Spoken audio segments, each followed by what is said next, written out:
Hello, everyone, and welcome to tonight's event. My name is Dan Goldman, and I'm the chairman of the Israel and World Jury Committee at Congregation Beth Emek. It is my distinct honor and pleasure to introduce to you Herb Kainon, who is reporting to us directly tonight from Israel on the topic of Israel and the Sea of Change. Herb Kainon is a senior contributing editor and columnist at the Jerusalem Post, writing extensively on diplomacy, politics, and Israeli society. He has been at the paper for 37 years, 20 of those as its diplomatic correspondent, and during this time has covered up close the major stories that have shaped the nation for more than 3 decades, from the first Intifada to the withdrawal from Gaza, the massive immigration of Soviet Jews to the Rabin assassination, the Ariel Sharon premiership to that of Benjamin Netanyahu. He has traveled extensively with Israel's prime ministers on their trips around the world and has interviewed dozens of Israeli and world politicians, statesmen, and decision makers. Originally from Denver, Kainon has a BA in political science from the University of Colorado, Boulder, and an MA in journalism from the University of Illinois, Champaign-Urbana. At the end of this report, Herb will be taking questions from the audience. To ask a question, just type it into the chat window, and my colleague, Simon Cohen, will read them to Herb at that time. And with that, let me pass the screen to Herb. Herb, it's all yours. Hi, thank you, Boker Tov. Good morning, good evening. Thanks for having me. I appreciate it. Look, I'm going to try to give you an overview of things that are happening right now in the country, politically, diplomatically. There's a lot going on, so I'll try to speak fast to get it all in. Look, a story is told of an Israeli minister in the early 1950s, soon after the establishment of the state, being sent by Ben-Gurion to meet and drum up support in America among American Jews. He goes to a synagogue in Manhattan, and the people there are thrilled to see him, right? This is before, before television, before the internet. And here's a minister coming from Israel, and they ask him, they say, Mr. Minister, tell us in one word, how are things in Israel? And the guy looks and he says, in one word, good. And they say, okay, that's great. Now tell us in 2 words, how are things in Israel? And he goes, in 2 words, not good. Right? And I think that dichotomy, that good, not good dichotomy, which was true then, is also true to a certain extent today. Let me explain. Back then, what was good? Things were good. What was good? We just come out of a Holocaust. After 2,000 years, we finally got a state of our own. That wasn't good. That was great. That was miraculous, right? And what was not good? It was tough, right? Things were difficult. The country just came off a war in which it lost about 1% of its people. 6,000 people died in that war. You had penniless refugees flooding in from Eastern Europe, from North Africa. Things were difficult trying to absorb all those people. So you had this good, not good dichotomy. Fast forward 70 years today, and once again, you could kind of give a similar answer. How are things in Israel? Good and not good. First, the good. It's good in the sense that 74 years later, we are a serious state, right? We're the most powerful state in the region, militarily, economically, technologically. Our diplomatic status is leaps and bounds beyond what it was even 15 years ago. The Abraham Accords have transformed our region, right? This is not the Israel I remember as a kid growing up in Denver in the 60s, small, poor, beleaguered, with only Jaffa oranges to offer the world. The Central Bureau of Statistics just came out before Rosh Hashanah and said that the population here is now 9.5 million people. When I made Aliyah in the early 1980s, it was about 3.5 million people. That's an astounding change. We are on the map, and the Mideast map has changed, and it's no longer all against us. That's what's good, right? So what's not good? It's still tough, right? We've fallen in a rough neighborhood where if we would let our guard down for an instant, we wouldn't be here, right? The challenges never let up, be they from Iran, Hamas, Hezbollah, terrorism, the Palestinian issue, and that's all external challenges. Internally as well, there are tremendous challenges. 5 elections in 3.5 years. That's borderline dysfunctionality. So today, like back then, when you answer the question, how are things in Israel, the answer would be, well, they're good and they're not good. But truth be told, thank God, the good, I think right now far outweighs the not good. Israel has always faced daunting challenges, and it's facing them right now. And before getting into them, and I will delve into them, I want to discuss for a second the Israeli psyche.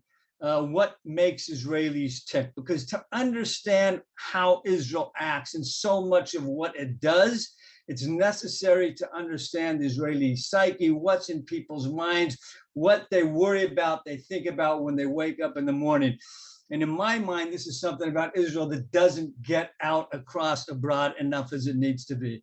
And the first place to look at when understanding the Israeli psyche is to understand what makes them tick, is to understand the sense of personal insecurity that many people here still labor under, right? Now, I know this may sound counterintuitive to people looking at Israel from abroad, because it's from abroad, it's looked at, it's seen, and it is a mighty military power able to act thousands of miles from its border.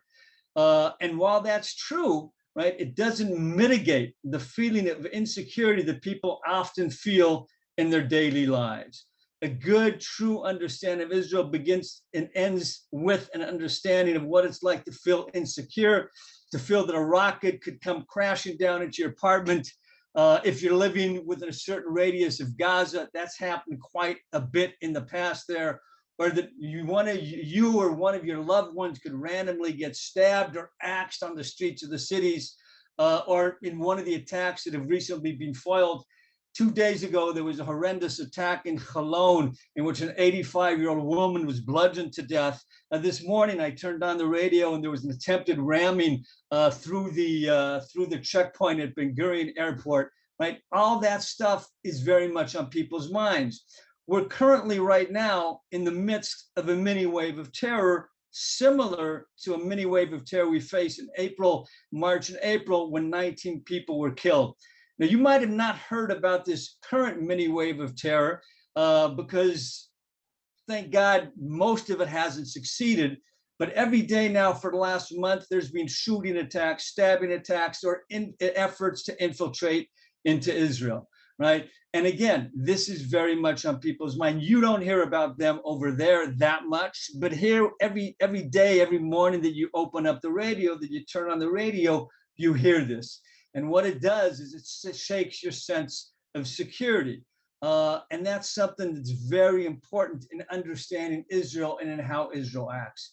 Another element to understand when thinking about or discussing Israel's preoccupation with security issues is the constant concern that people have here for folks, loved ones they have in the army, right? It's worth dwelling on that for a second.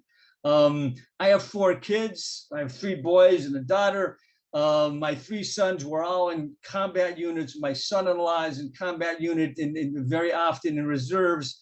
And that impacts you. That impacts what you think the army should do, because your kids are actually in there doing it, right?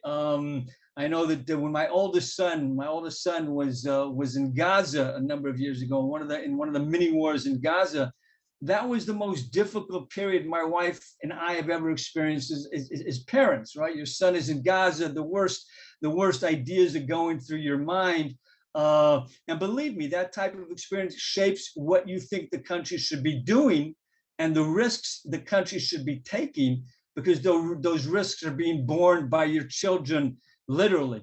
And it's an experience and a sentiment that's shared by thousands and tens of thousands of Israel. It's never far from people's mind that, God forbid, something can happen to their kids in the army. And this is something I think that's significantly different from the U.S., where I read that less than 0.5% of the population has people in active combat duty.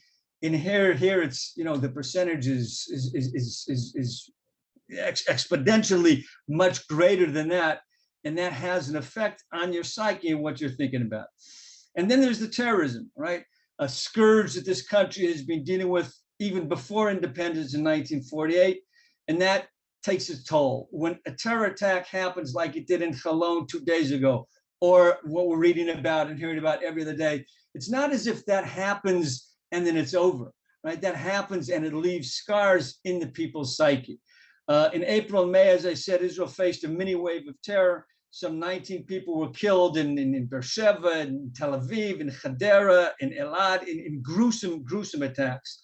These attacks and threats of a third Palestinian intifada triggers the traumas of the last intifada, right? The period from 2000 to 2004, period known as the Second Intifada, and that period fundamentally altered Israel. Again, if you want to understand Israel today, understand the watershed nature of the Second Intifada.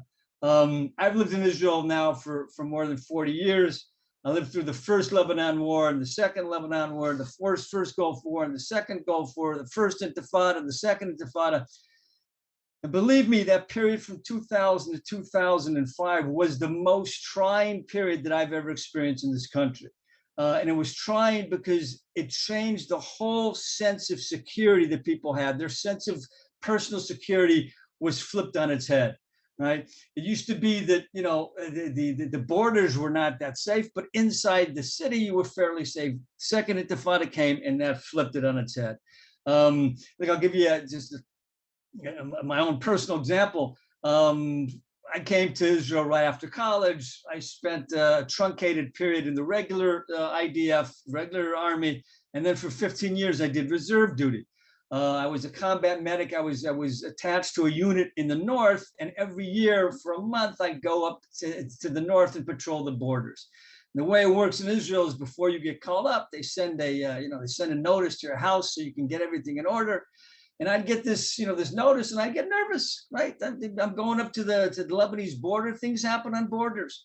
Terrorists infiltrate through borders. Rockets land on borders. I'm from Denver, right?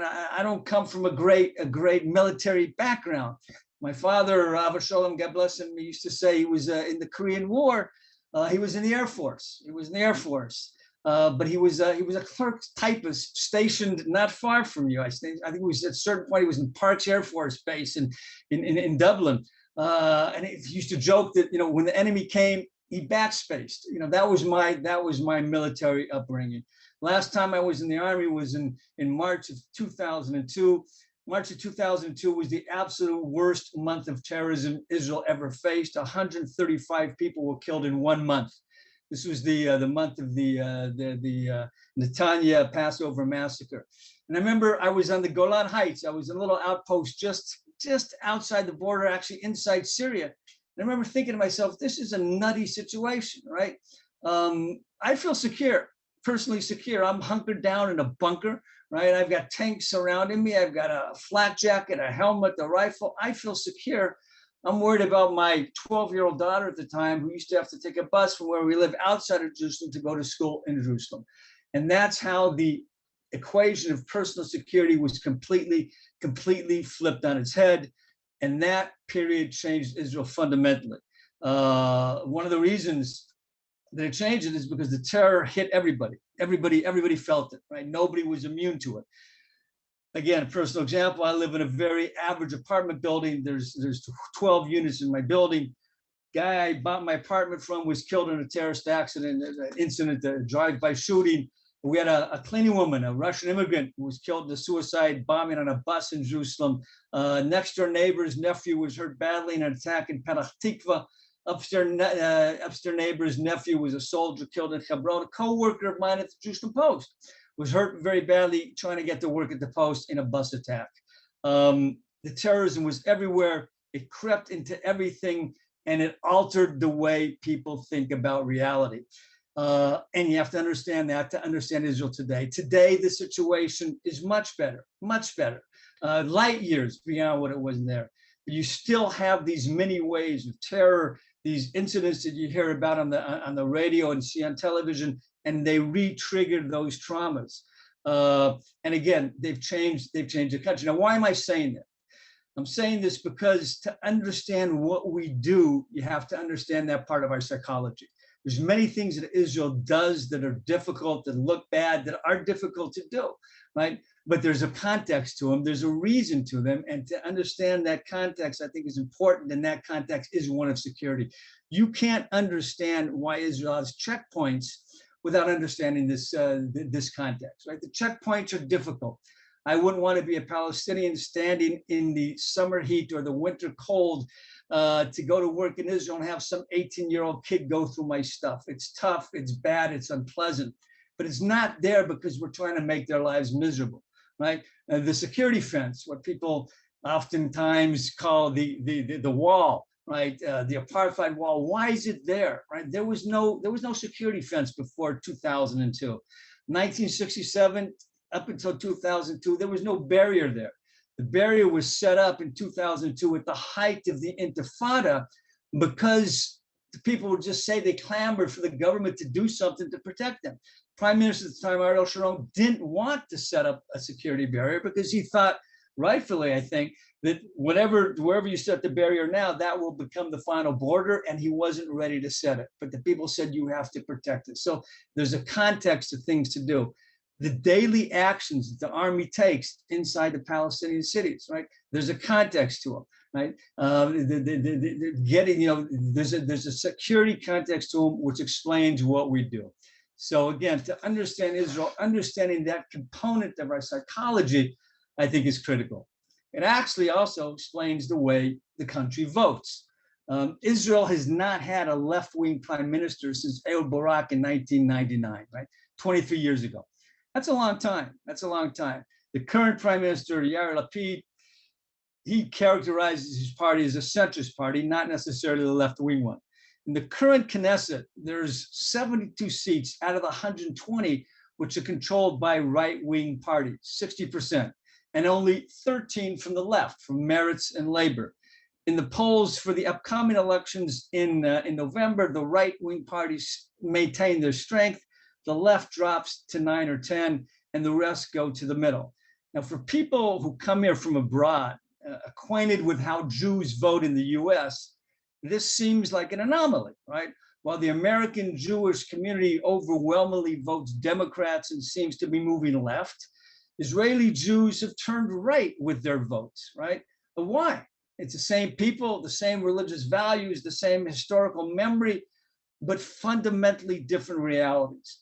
Israeli Jews have to cope with the terror and the army and the issues of security, which is something that the American Jews don't have to do, which again shapes how you look at reality and also the way we vote. Now, speaking of the way we vote, here we go again, right?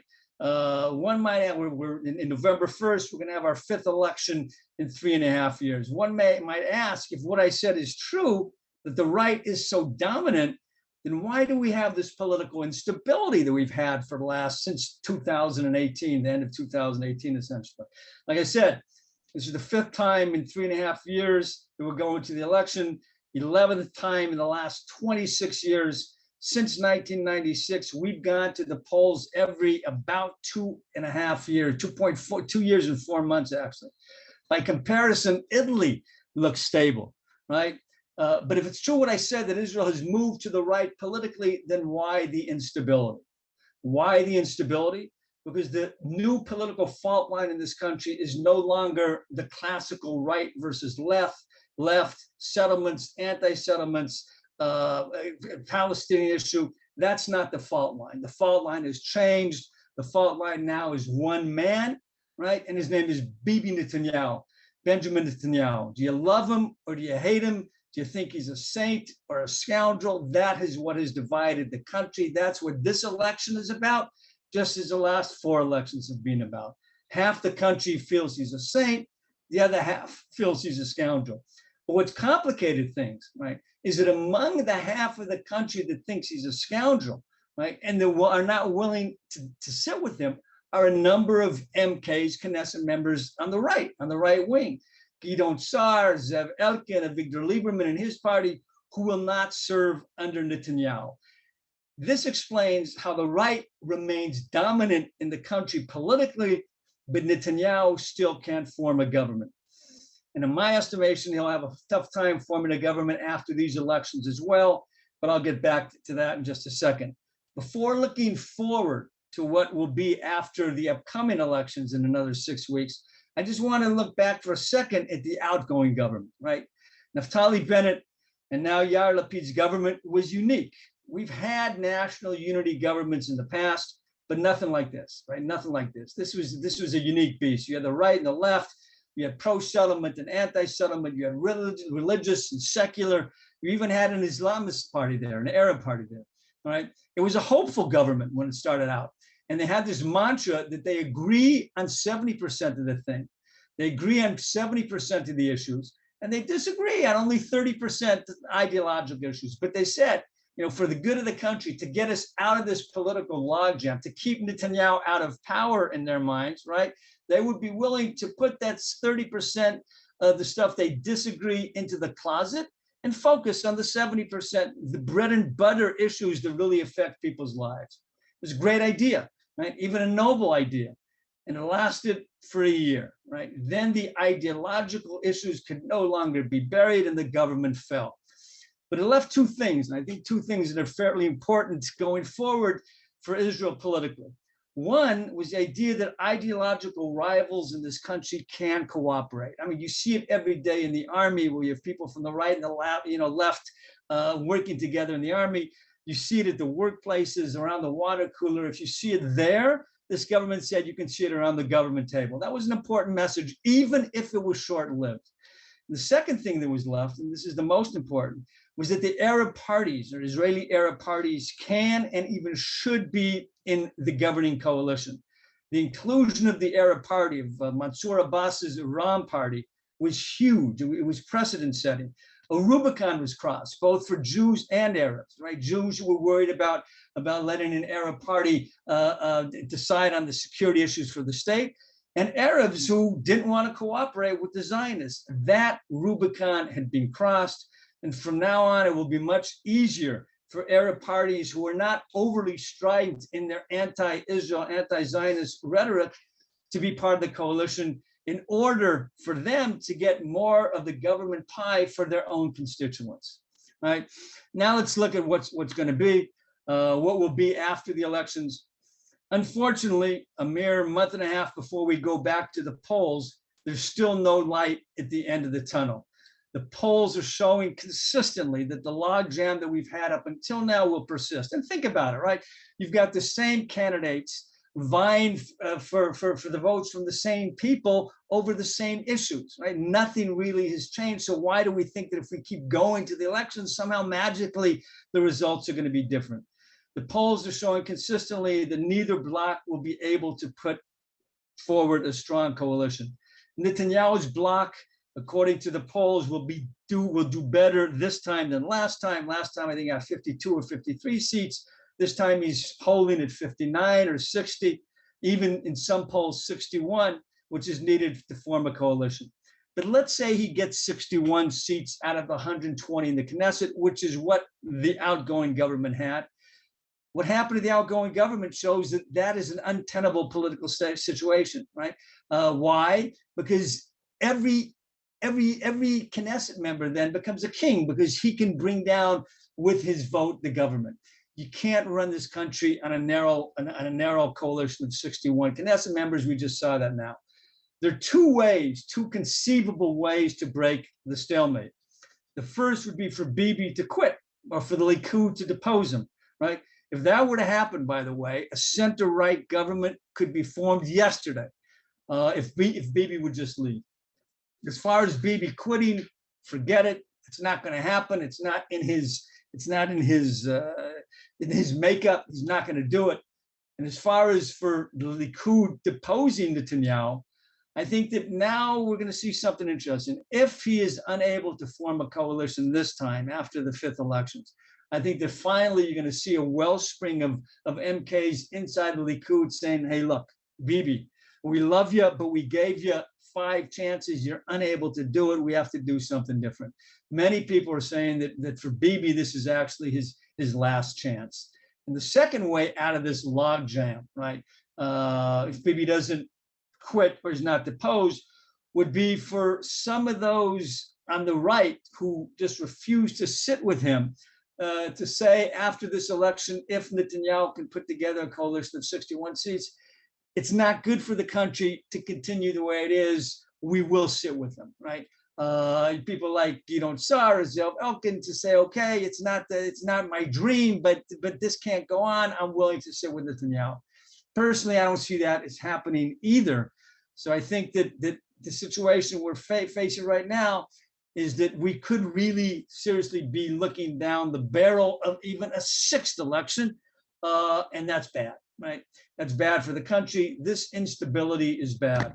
Put aside the obvious for a second, that good governance and policy consistency is impossible in this situation. There are other problems as well, right? There's other problems as well. First, the elections, as you well know in America, they don't bring out the best in folks, right? They exacerbate divisions.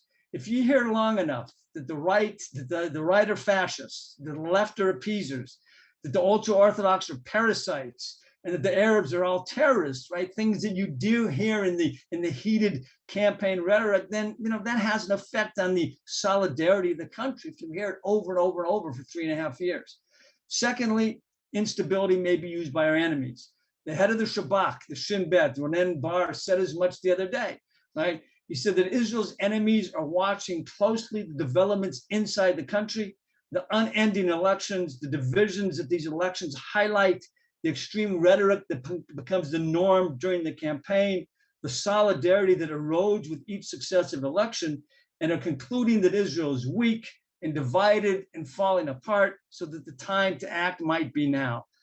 Israel needs to project power. It needs to project solidarity. It needs to project decisiveness abroad, not a sense that it can't get its act together. 5 elections in 3.5 years, however, projects exactly that sense that it can't get its act together. And if the country looks confused and unmoored, then what that does is invite adventurism by its enemies, both near and far. And that's a real concern right now.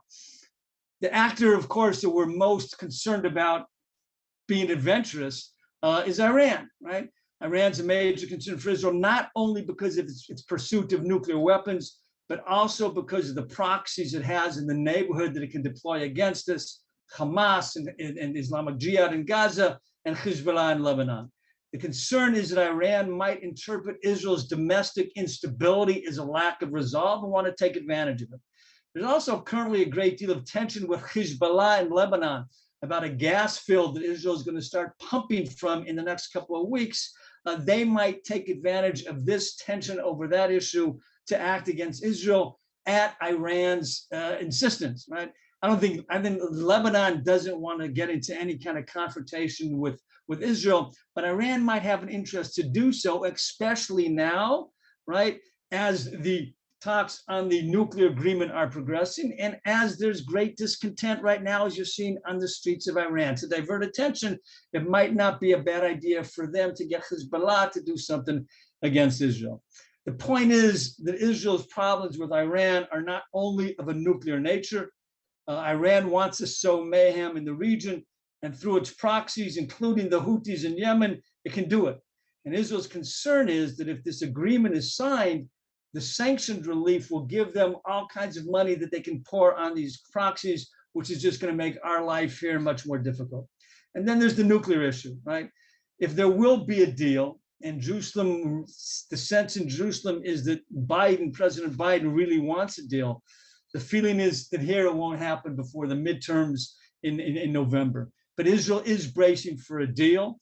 But unlike under Netanyahu, it's trying to work with the administration to alter it as much as it can. And even more importantly, prepare for the post-deal scenarios, right? What happens if Iran doesn't hold to the deal? Then how does the world act? Rather than, as Netanyahu did, to fight it very publicly. All in all, I think this is interesting. Despite the differences of Iran, the U.S.-Israel relationship is doing well under the two leaders, under Bennett and Biden, and now under Lapid and Biden. It's obvious that Biden would prefer Lapid or Benny Gantz to come out as the victor following our elections. I think in this U.S. administration, anything but Netanyahu is kind of what they're looking for.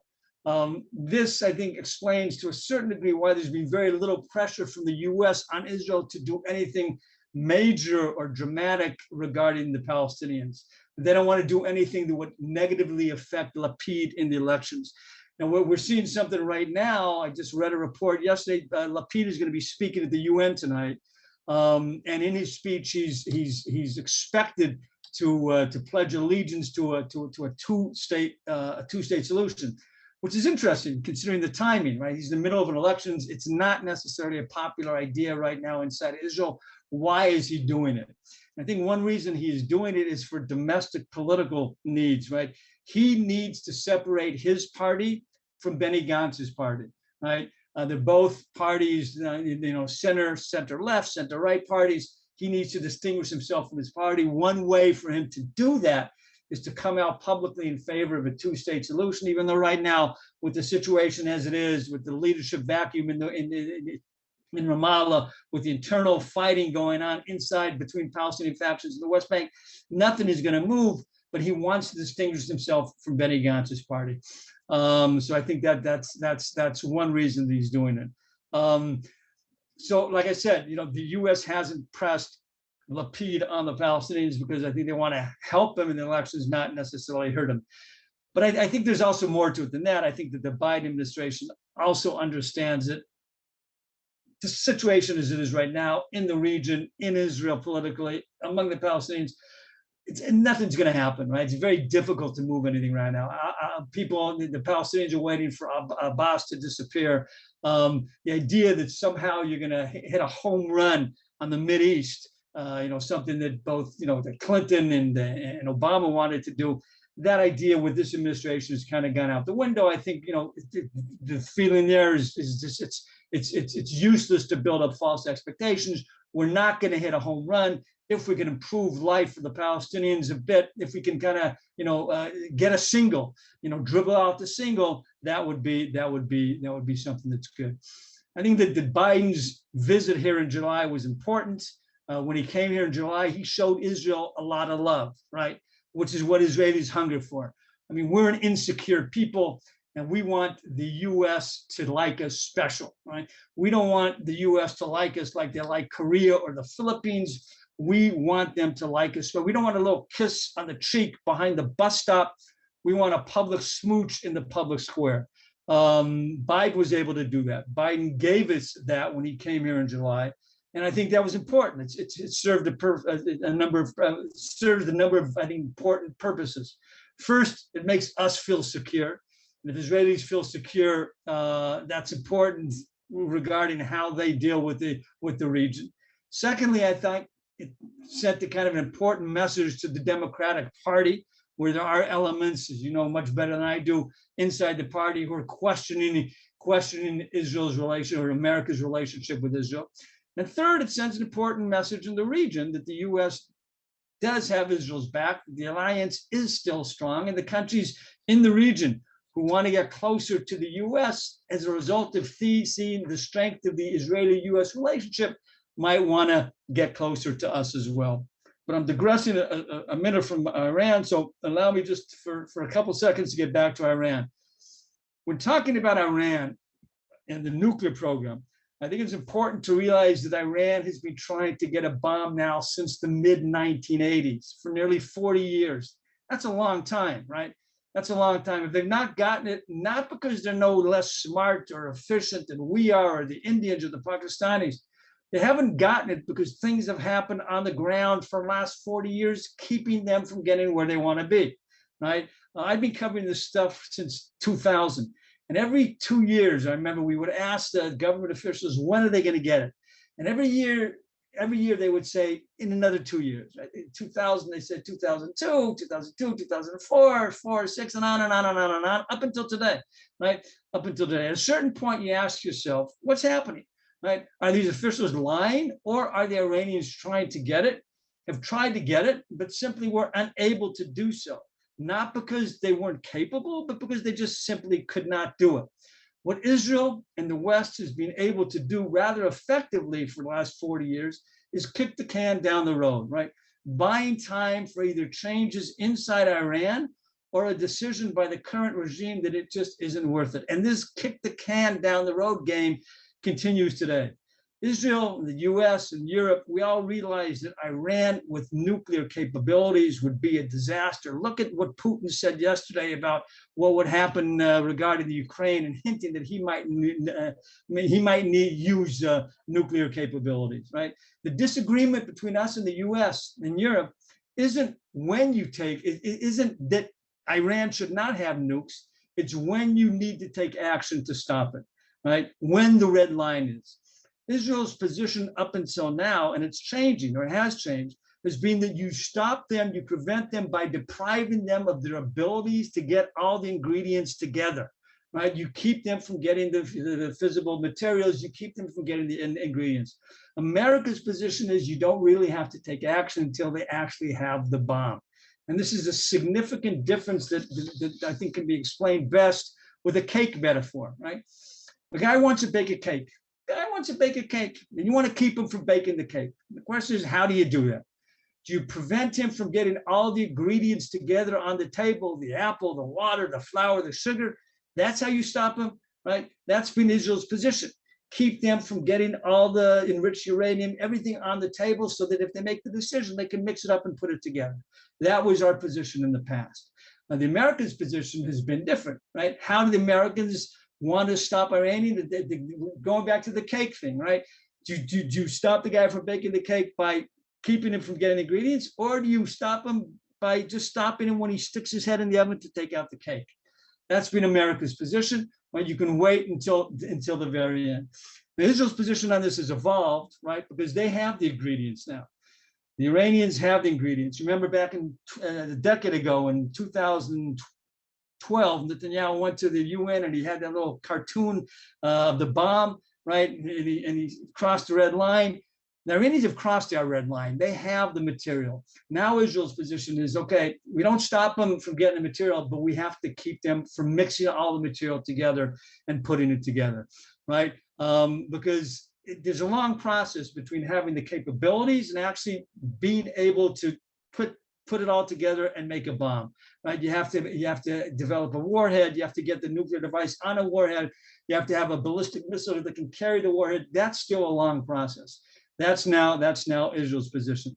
But again, the American position has always been you wait until the last minute and then we act. The million-dollar question, of course, is will Israel act to stop it, right? And again, Israel has acted up until now in various ways to push the can down the road. Personally, I think no matter who is the prime minister, if Israel really feels that the Iranians are on the verge of putting together a nuclear bomb, they will act. I don't know how they're going to do it. Do they have to do it like they did in Iraq, or can they do it in other kinds of different means? But I think if you look historically, when Israel feels its back is against the wall, it acts. It acts, right? It showed this in 1981 when it bombed the Iraqi reactor. Again, in 2007, when it hit the Syrian reactor. It's shown that it will take action repeatedly, even against American wishes, right? In 1948, when Ben Gurion declared independence, despite the US advice not to do so. 1967, when Levi Eshkol launched a preemptive attack against the Egyptians, though LBJ, who was a pro-Israel president, said, if you go alone, you're going to stand alone. 1981, Begin against, got blasted by Reagan for taking out the Iraqi reactor. And again, in 2007, when Olmert went against Syria, even though George Bush, again, a friend, said, don't do it, we'll deal with the UN.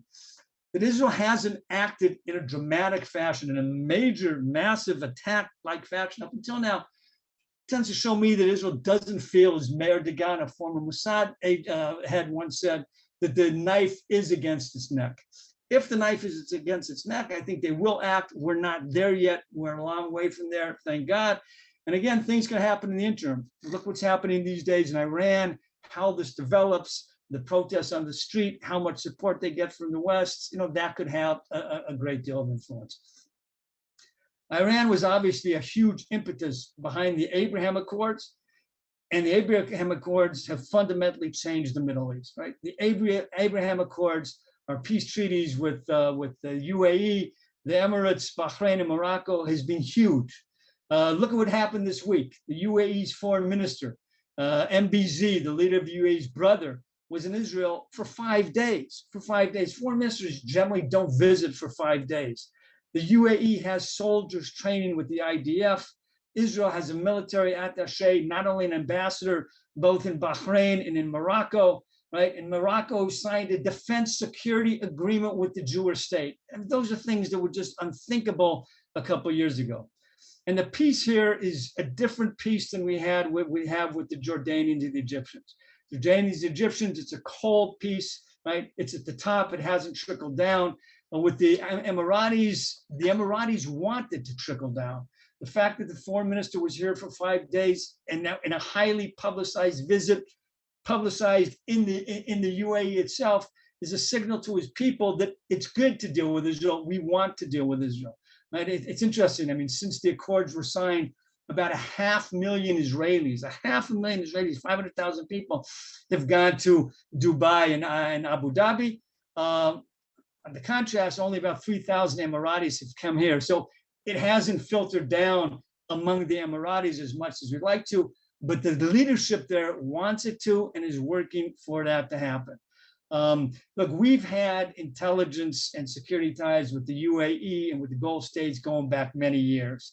What happened now, what's different now, a couple of things came together, right? In the Arab Spring in 2011, the monarchies in the Middle East looked at what was happening, right? They looked at how the US did not stand behind, an old ally like Mubarak, and they got kind of concerned. They were also looking at what was happening with ISIS. They were looking at the threats coming from Iran. They were looking at, a chatter coming from Washington that it wants to withdraw from the Middle East, and they got concerned. They looked around, and the 800-pound gorilla in the room that used to be able to count on for protection and support, it wasn't there anymore. So they looked for another gorilla in the room, and they found a smaller one, Israel. And they realized that it's in their interest to deal with us for their own sake, because we have common enemies and we can help one another. So that was a big impetus. But it's not only that, at least not with the UAE. The UAE sincerely wants to move the country forward, move it into a new realm technologically, move it into the 21st century, far forward into the 21st century. And it believes that Israel is very much a tool or device that they can help it do that. It's genuine, it's real, it's warm, and it's a different thing than we've ever seen here in the Middle East. And I go back to the psychological dimension, the Israeli psyche. Israel's always, felt extremely isolated in the region. This is something that helps us psychologically realize that we're not alone here, and it's a huge thing. Also economically, in the first 7 months of 2022, we've already done $1.4 billion worth of trade between the two countries. That's more than the entire year last year, where there was 1.2 billion. Just to put that in context, we're doing more trade now with the UAE than we do with most European countries, like Austria or Denmark or Sweden. And that's important. That's important. And also to diversify our markets. Look, with that, let me just make just a couple concluding remarks.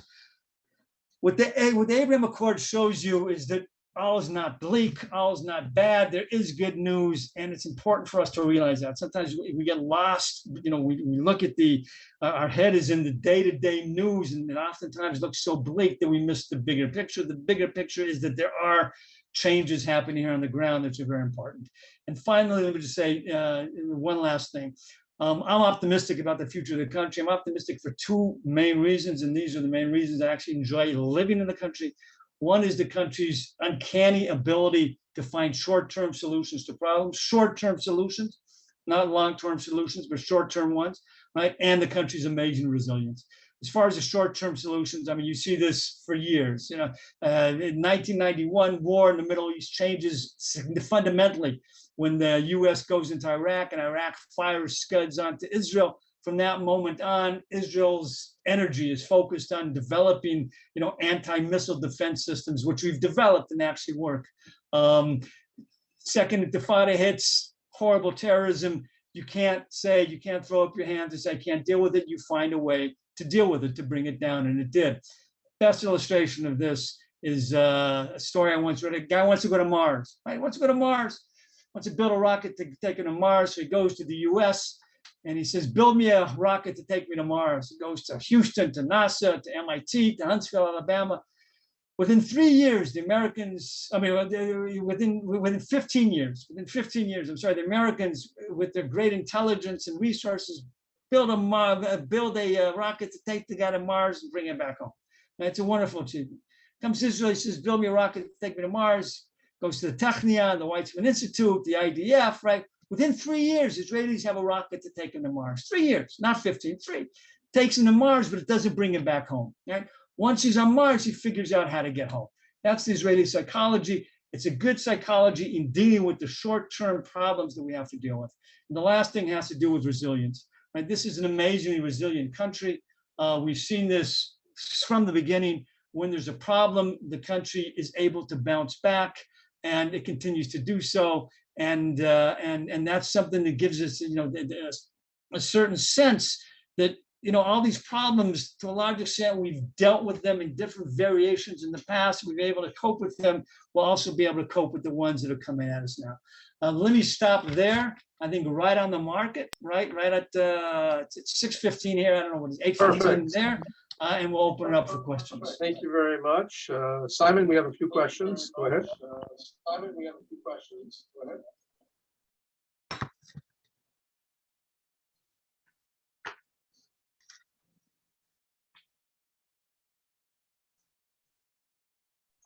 We can't hear you, Simon. Thank you. Hopefully you can hear me now. There is an echo somewhere, at least. I believe. I'm not sure where it's coming from. Let's ask everybody who might not be muted, who's not speaking, to mute.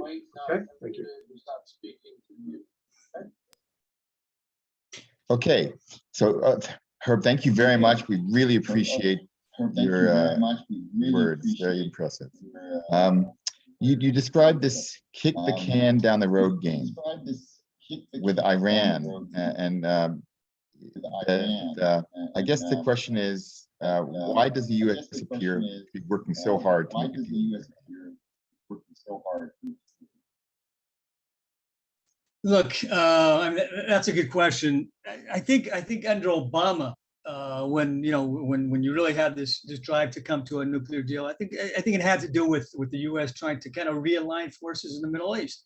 It was no longer going to only go with Sunni countries who wanted to make ties with the Shiite countries.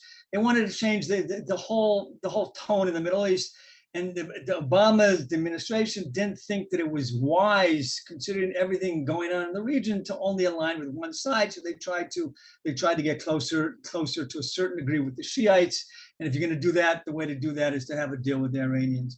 I think that this current administration, there are a lot of people in this administration who were just, their life work, or a good part of their life work, was coming up with the agreement under the Obama administration. They think it was a disaster getting out of the agreement, and they want to get back into it. I think another, perhaps even more significant reason is, I think that the Biden administration thinks that with everything going on right now in the world, with Russia, the Ukraine, with the competition with the China, they want to get this issue off the table, right? And the way to do it is to re-enter into the agreement.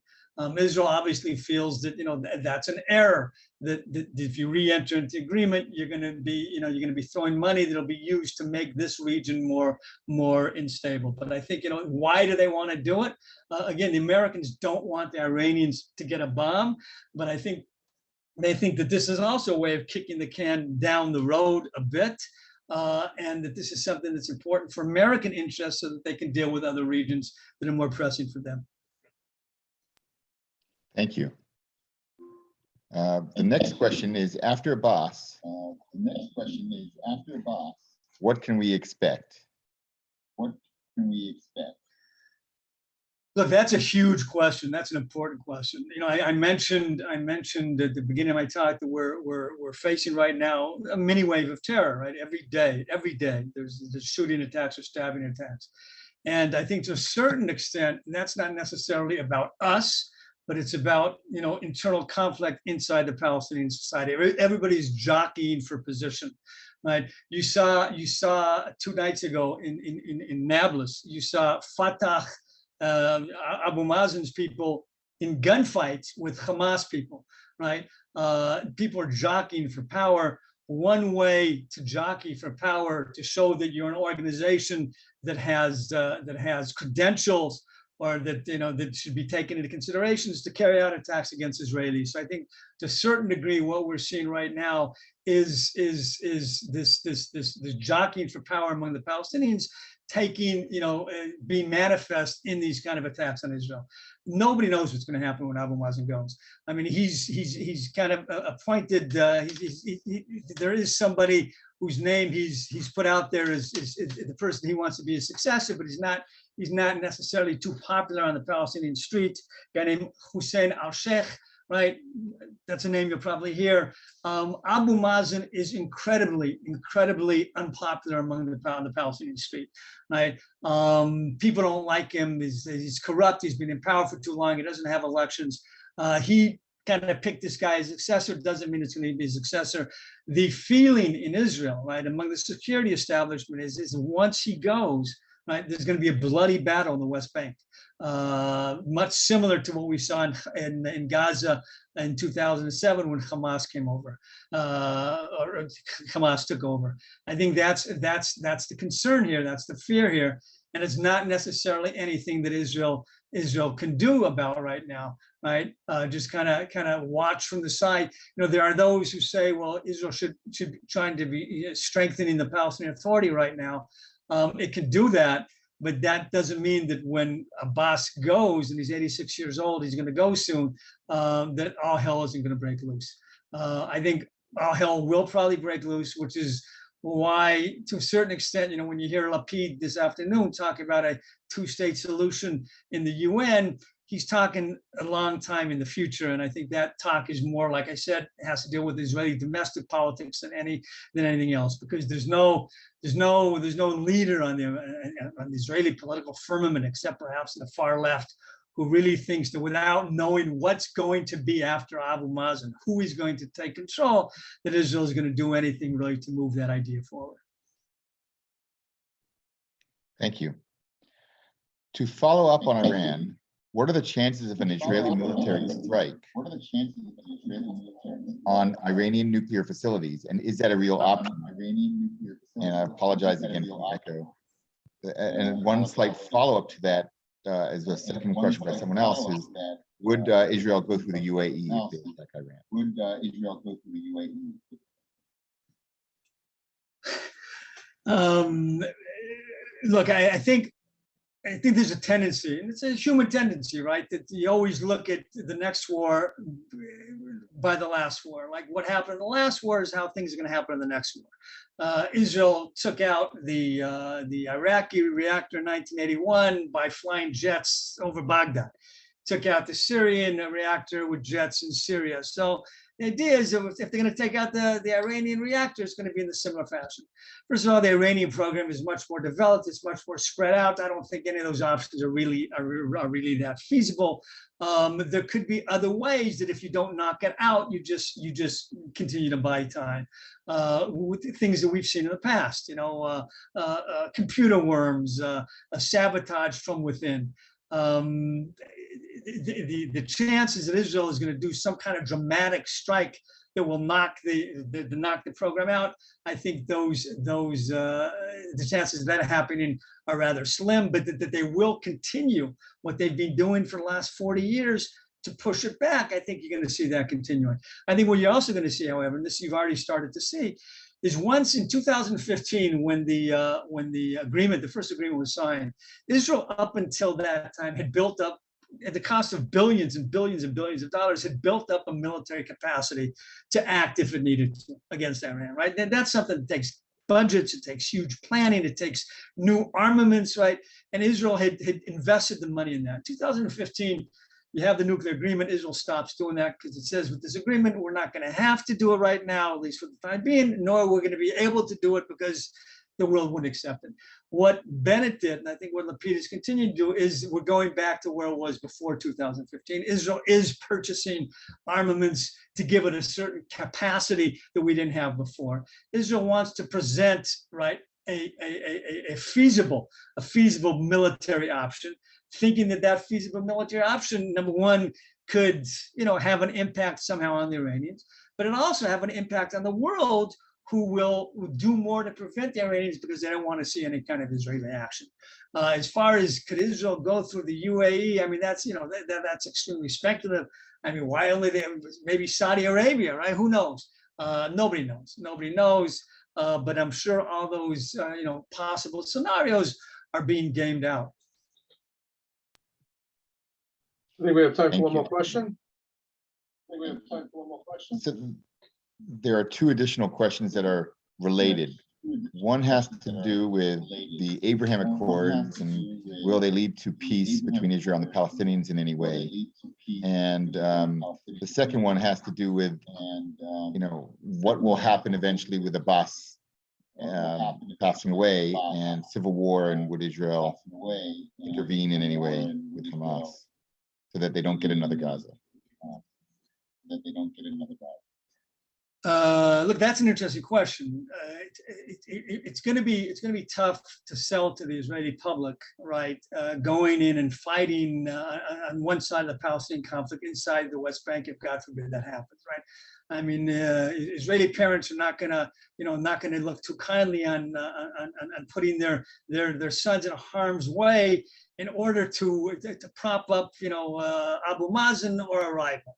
I don't see that happening. I don't see the public support for that happening. Maybe they can do it in another way, but not through direct intervention. What was the first part of the question? It was a good one. It had to do with the UAE and the Abraham Accords and the Palestinian issue. Look, that has had an impact. I mean, what the Abraham Accords did was it changed the whole paradigm of how you make peace with the Palestinians, because up until this time, right, the conventional wisdom was Israel cannot make peace with the Arab world until it makes peace with the Palestinians. Make peace with the Palestinians, and then this peace will radiate and you'll have peace with the Arab world. What happened? The Arab world didn't want to wait. Right? They've been waiting and the Palestinians weren't moving, Israelis were moving, it wasn't going to happen. They wanted to deal with this. So the paradigm shifted. And instead of going inward, outward, the idea was outward, inward. Let's have peace with Israel. The UAE said, Bahrain said, Morocco said, other countries are probably going to say, right? We'll deal with Israel. And maybe by doing that, right, that will have impact on the Israelis. And the Israeli hope is, they'll say what, the UAE is saying, if we have good relationships with Israel, the Israelis will listen to us, perhaps will make concessions they weren't able to make in the past. And the Israeli position is, well, if we have peace with these countries, maybe those countries who have an impact and an influence on the Palestinians will be able to nudge the Palestinians to be more flexible than they have been in the past. So I think, theoretically, it could have a big impact, but I think right now, as the second part of the question alluded to, I think everybody is just waiting to see what happens with Abu Mazen, because it's foolish to make any gambles without knowing who is going to be in that position in 1, 2, 3, or 4 years down the road. Great. Thank you so much for joining us tonight and sharing with us your experience and your knowledge and your stories. I also want to thank the Contra Costa JCC, Congregation B'nai Shalom, and Diablo Hadassah for their sponsorship. Lastly, I'd like to thank all of you who attended tonight, and please be on the lookout for more programming coming your way from CBE. Good night.